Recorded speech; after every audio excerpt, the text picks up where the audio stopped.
தயவு பதிவு 49 அருள் விளக்க மாலை திருஅருட்பா 6ஆம் திருமுறை அருள் விளக்க மாலை பாடல் எண் 92. திருச்சிற்றம்பலம். அருட்பெரும் ஜோதி அருட்பெரும் ஜோதி தனிப்பெரும் கருணை அருட்பெரும் ஜோதி. காலையிலே என்றெனக்கே கிடைத்த பெரும் பொருளே கலிப்பே என் கருத்தகத்தே கனிந்த நறுங்கனியே. காலையிலே என்றெனக்கே கிடைத்த பெரும் பொருளே கலிப்பே என் கருத்தகத்தே கனிந்த நறுங்கனியே. மேலையிலே இம்மையிலே ஒருமையிலே தவத்தால் மேவுகின்ற பெரும் பயனாம் விளைவை எல்லாம் மேலையிலே இம்மையிலே ஒருமையிலே தவத்தால் மேவுகின்ற பெரும் பயனாம் விளைவையெல்லாம் தருமச்சாலையிலே ஒரு பகலில் தந்த தனிப்பதியே சமரச சன்மார்க சங்க தலையமர்ந்த நிதியே. பெரும் பயனாம் விளைவையெல்லாம் தருமச்சாலையிலே ஒரு பகலில் தந்த தனிப்பதியே சமரச சன்மார்க சங்கத்தலையமர்ந்த நிதியே. மாலையிலே சிறந்த மொழி மாலை அணிந்தாடும் நடத்தென் அரசே என் மாலை அணிந்தருளே. மாலையிலே சிறந்த மொழி மாலை அணிந்தாடும் மானடத்தென் அரசே என் மாலை அணிந்தருளே. அருள் விளக்க உரை தயாநிதி சுவாமி சரவணானந்தா. அருள் அம்பலத்தரசை பலவாக கூறி போற்றுகின்றார். காலையிலே எந்தனக்கே கிடைத்த பெரும்பொருளே என்றார். ஒருவன் காலையில் எழுந்தவுடன் கண் விழித்தவுடன் நல்ல விஷயத்தை கேட்டல், நல்ல பொருளை காண்டல், நல்லனவற்றை பெற்று மகிழ்தல் இது மகிழ்ச்சிக்குரியதாம். அப்படி பெறப்பட்ட ஒன்றால் அந்நாளில் பெருநலம் உண்டாகும் என்பது நம்பிக்கையும் அனுபவமாம். இதுபோல ஒருவனுக்கு சின்ன வயதிலேயே நல் யோகவசத்தாலோ முன்வினை பயனாலோ பெரும் பொருள் கிடைக்கின் அது பெரிதும் போற்றப்படுகின்றது இவ்வுலகில். நமது அருட்பெரும் அருட்பிரகாசருக்கு சிறுகாலையே, அதாவது அறியா பருவத்திருந்த போதே அருட்பெரும்பொருள் கிடைத்து விட்டது. ஆகையால்தான் அவருக்கு பிற பொருள்களிடத்தில் நாட்டம் செல்லவில்லை. அருளையே பெரும்பொருளாக மதித்து கொண்டிருந்தார். இந்த அருட்பொருள் என்றும் குறையாதது. இவர்க்கு வேண்டும் போதெல்லாம் நன்கு உதவி வந்ததாம். எடுக்க எடுக்க வளர்ந்து கொண்டே இருந்தது அந்த அருட்பெரும்பொருள். உலகத்தினர் எத்தனை பேர் எவ்வளவு பொருளை பெற்றும் இழந்தும் இன்ப துன்பம் அடைந்திருக்கின்றார்கள். இளமையில் செல்வத்திலே வளர்ந்து முதுமையில் வறுமையில் வாடியவர்கள் எத்தனை பேர். பேதமை பருவத்தில் பெருஞ்செல்வம் படைத்ததனாலேயே கெட்டு பாழ்பட்டவர்கள் எத்தனை பேர். அருட்செல்வம் பெற்றோர் அது கொண்டு மற்ற வேண்டத்தக்கனவெல்லாம் பெற முடியும் எனவும் அதனால் நன்மையே உண்டாகும் எனவும் அறிகின்றோம். ஆனால் பொருட்செல்வம் அடைந்தோரோ அது கொண்டு வேண்டத்தகாதனவற்றையும் பெற்றுக்கொண்டு அதனால் நன்மைக்கு பதில் தீமையே அடைந்து வருந்துகின்றனர். நம் ராமலிங்க அடிகளார் சிறுபோதே பெற்றது அருட்பெரும்பொருள். அவர்க்கு எஞ்ஞான்றும் நலமே செய்வதாயிற்று. ஆகையால் அதனை முதற்கண் வைத்து போற்றியுள்ளார். அவர் பெற்ற களிப்பும் அருள் வழி வந்ததாகும். மற்றவர்கள் போற்றிக்கொள்ளும் களிப்பு புலன் மயக்கத்தை கொடுத்து இருளில் கிடத்தி முடிவில் துன்புறச் செய்வதே ஆம். அருளால் வருவதே இன்பம், அருளால் வருவதே இன்பம் என்பதுதானே உண்மை. இவர் அந்த அருட்பதியை கருத்தகத்தே கனிந்த நறுங்கனியாக குறிக்கின்றார்.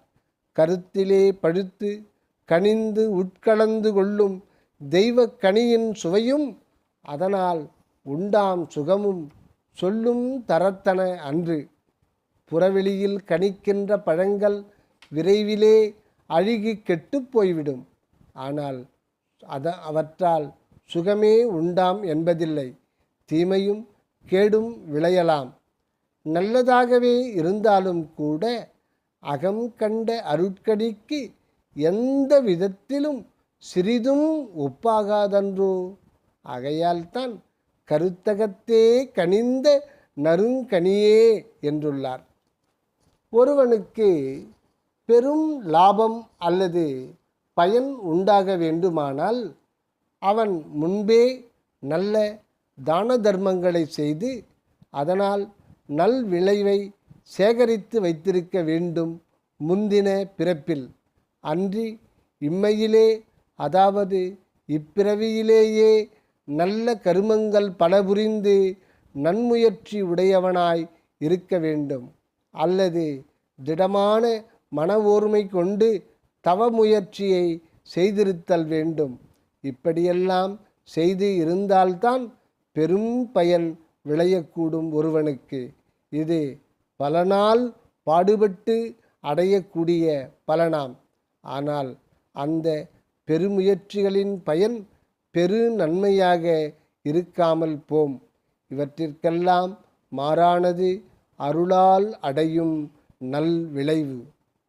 எக்காலத்தும் எவ்விடத்தும் எவ்விதத்தும் எவ்வளவு முயன்றாலும் பெறுதற்கரிய பெரும் பயனாம் விளைவை தருமச்சாலையிலே ஒரு பகலிலே அரை நாளிலே வழங்கிவிட்டிருக்கின்றார் நம் தனிப்பெரும்பதி. அருளால் அடையும் பயன் அளவிடற்கு அரியது. அருளால் அடையும் பயன் அளவிடற்கு அரியது, சிறப்பு மிக்கது, மிக விரைவில் கிடைப்பதுமாம். பல நாளும் பலவாறும் முயன்று அடைதற்கரிய பயனை தருமச்சாலையிலே ஒருபோதில் அடைந்தார் என்றால் அருள் அற்புதம்தானே. தர்மச்சாலையில் கிடைத்ததாக குறிப்பிட்டது அருளின் கண்ணுற்றதேயாம். கடவுளர்க்கு அவரது திருவருளே சக்தி, தன்மை, அறம், தர்மம் என்று எல்லாமாக கூறப்படும். ஆகையால் அருள் வெளி நிலையை. ஆகையால் அருள் வெளி நிலையை குறிக்கவே தர்மசாலை என்று உரைத்ததாம். திருச்சிற்றம்பலத் தந்தையார் தர்மசாலைக்கு எழுந்தருள்வதாக சொன்னதும் ஆண்டவர் உண்மை அருள் அனுபவத்தில் வெளிப்படுவதையே குறித்ததாம். இந்த அருள் உண்மை வெளிப்படும் அகநிலைக்கு அடையாளமாகவே புறத்தே வடலூரின் கண் தர்மசாலை ஏற்படுத்தி அங்கு உயிர் விளக்கத்தின் பொருட்டு கூழ்வார்க்கும் தர்மம் என்றும் நடத்தப்பட்டு வருகின்றது. இங்கு உண்டி கொடுத்தலே முக்கிய தர்மம் ஆகும். இந்த அறக்கூழ்ச்சாலை அன்று தொட்டு இன்று வரையும் அணையா நெருப்புடன் விளங்கி கொண்டு ஆறுயிர்களின் பசி நெருப்பை அணைத்து கொண்டு ஜீவகலையும் சிவகலையும் வளர்த்து கொண்டும் இருக்கின்றதாம். அடுத்து சமரச சன்மார்க்க சங்க தலையமர்ந்த நிதியே. சமரச சன்மார்க்க சங்க தலையமர்ந்த நிதியே என புகழப்படுகின்றது. சன்மார்க்கம் என்றால் சத்தாம் பரம்பொருளை திரட்டி ஆதாரமாய் கொண்ட வழி என்பது உண்மை பொருள். இதனை முடிந்த நான்காவது நெறி என்பர் உலகர். மற்ற 3 நெறிகளாவன தாசமார்க்கம், சத்புத்திர மார்க்கம், சகமார்க்கம். இவற்றிற்கு பொருள் கடவுளுக்கு ஒருவன் அடிமை, அதாவது தாசமார்க்கம், பிள்ளை, அதாவது சத்புத்திர மார்க்கம், தோழன், அதாவது சகமார்க்கமாம். அடுத்து சன்மார்க்கம், சமானன் என தேர்ந்து கொண்டு பயன் கண்டலாம். இவற்றின் முடிவின் கண் குறித்த சமானன் என்றதைத்தான் சரியை, கிரியை, யோகம், அதாவது ஞான மார்க்கமாகவும் இதனால் அடையப்பெறும் சாலோக சாமீப சாரூப சாயுச்சியமே கடவுள் கலப்பு எய்தி அவர்மயமாய் வாழ்வு பெற்றிட செய்வதென்றும் கூறப்படும். ஆகையினால் இந்த முடிநிலை அனுபவம்தான் யாவருக்கும் அவசியமும் லட்சியமுமாம். இந்த நெறியை மேற்கொள்ளும்போது மற்றெல்லா பயனும் இதில் அடங்கியதாகவே அமையும். ஆதலின் இதுவே சமரச சன்மார்க்கம் எனப்படும். இத்தோடு சுத்தம் என்றதை சேர்க்கும்போது பிற நிலைகளையெல்லாம் கடந்து விளங்கும் அருள் உண்மையை மட்டும் கொண்டதை உணர்த்தும். அந்த சுத்த நிலை சமரசத்திற்கும் சன்மார்க்கத்திற்கும் உரியது அகலின் இரண்டையும் அணைத்து நிற்பதாய்க் கொண்டு சமரச சுத்த சமரச சன்மார்க்கம் என்னாது சமரச சுத்த சன்மார்க்கம் எனப்பட்டது. சுத்த சமரச சன்மார்க்கம் என்னாது சமரச சுத்த சன்மார்க்கம் எனப்பட்டது. மேலும் இது ஒன்றே இனி உலக பொதுநெறியாக எக்காலும் வழங்கப்படும் காரணம் பற்றி பிற தொடர்புகளை கடந்து நித்திய சத்தியமாக விளங்க வேண்டும் என்ற காரணத்தாலும் இந்நெறி கொண்ட சபை, சங்கம், சாலையையும் சமரச சுத்த சன்மார்க்க சத்திய ஞானசபை எனவும் சமரச சுத்த சன்மார்க்க சத்திய சங்கம் எனவும் சமரச சுத்த சன்மார்க்க சத்திய தர்மசாலை எனவும் வழங்கப்பட வேண்டும் என திருவருளால் குறிக்கப்பட்டதாகும். இவற்றிற்கு முழுமுதல் தலைவர் அருட்பெருஞ்சோதிபதியே ஆவர். இவரையே அருள் நிதியாக போற்றி கொண்டுள்ளார். இவருடைய தலைமை பொறுப்பு எக்காலத்தும் மாற்றமின்றி விளங்கும் ஒன்றாகும். இந்த பதியோடு இரண்டர கலந்து விளங்கும் பாக்கியம் கொண்ட நம் வள்ளலாரே இந்த தலைமையுற்று திகழ்கின்றார். இவர் திருவருளால் வழங்கப்பெற்ற தனிப்பெரும் கருணையே பெருநிதியாக அமைந்து எல்லாம் எண்ணியாங்கு நடத்தும் வல்லன்மையும் வழங்கிவிட்டதாம். இந்த வள்ளல் பிரானுக்கு தேவை ஏதும் இல்லை. எனினும் எல்லோரும் பேரின்புற்று வாழ வேண்டும் என்ற பேராசை ஒன்றுதான் திருவருளால் கொண்டிருந்தார். அவ்வொரு அருளாசை காரணமாகத்தான் இந்த அருள் விளக்க பாடலை யாத்து மாலையாய் கோத்து பதிபதத்தில் வைத்து ஏத்துகின்றார். அந்த ஒரு அருளாசை காரணமாகத்தான் இந்த அருள் விளக்க பாடலை யாத்து மாலையாய் கோத்து பதிபதத்தில் வைத்து ஏத்துகின்றார்.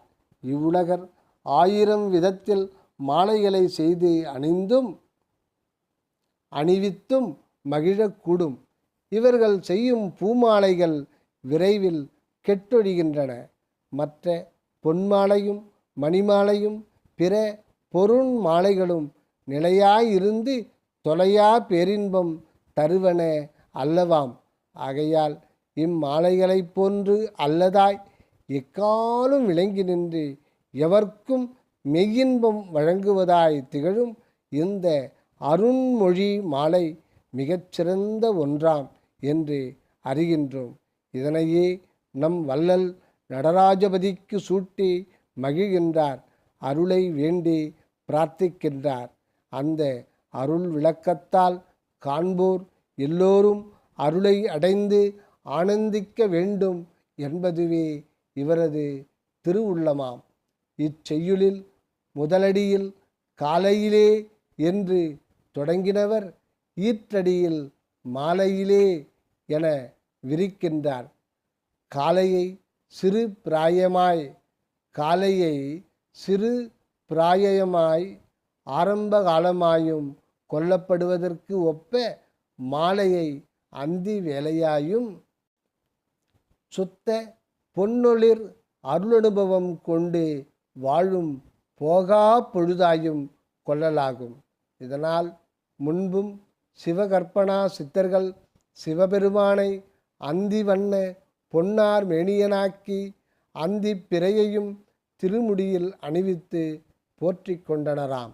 அப்படித்தான் இது சமயமும் இந்த அந்தி போதிலே உலகை மாயா இருள் வந்து மூடி மறையச் செய்யும் முன்னர் இச்சிறந்த அருள் விளக்க சொன்மாலையை ஏற்று அணிந்து உலகவரெல்லாம் கண்டு கடைத்தேற திருவருள் பாலிக்கும்படி வேண்டிக் கொள்ளுகின்றார் நம் வள்ளலார். தயவு அருட்பெருஞ்சோதி அருட்பெருஞ்சோதி தனிப்பெரும் கருணை அருட்பெருஞ்சோதி அகமிருந்து வருக அருளுடன் அனகமாக வாழ்க தயவுடன். நித்திய நிலையான ஆன்ம அகம்பற்றினில் சத்திய பதியான அருட்ஜோதியோடு ஒரு சுத்த தயவு செயலாக எதையுமே செய். தயவு. தயாநிதி சுவாமி சரவணானந்தா.